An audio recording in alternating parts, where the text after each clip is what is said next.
We got the foot out. Acceptable lasso. Ganon ang technique, no?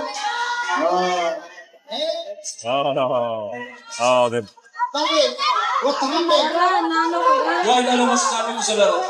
sorry, lasso was not acceptable. So she had to release it, and they have to allow the animal to be back up before it can be lassoed again. At least she has one more chance. Let's find out later na kung our judge bakit hindi pinayagan ituloy yun at kailangan tanggalin. Nakusa namang ano.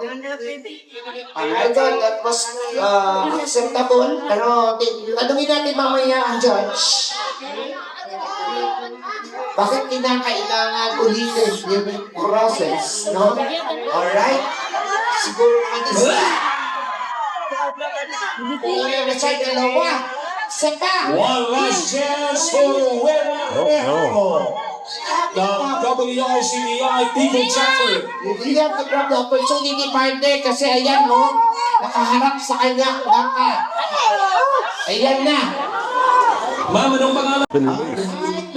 Ayan na si Giselle. Giselle! I love you, Giselle!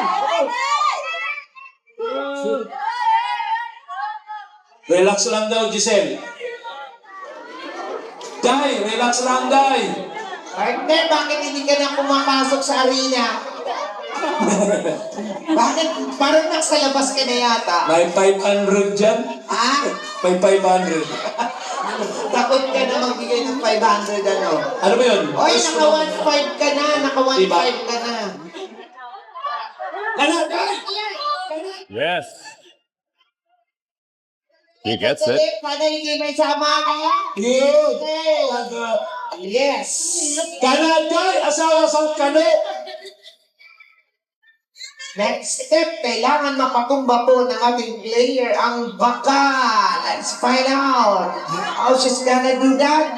That's the challenge. Kumusta? Malaki naman ang Ang boyfriend mo, tumawa? Kaya First time mo dito sa Masbate. So, anong masasabi mo sa rodeo sa Masbate? Exciting po. Exciting. Hindi ka yung mga sexing babae, di ba? Yung mga nagpapatumba ng baka, yan ngayon ang mga sexing babae. Empowered women yan. Yan ang mga resilient. Sana. Ay, no. Sana, Day, ako na lang naging baka.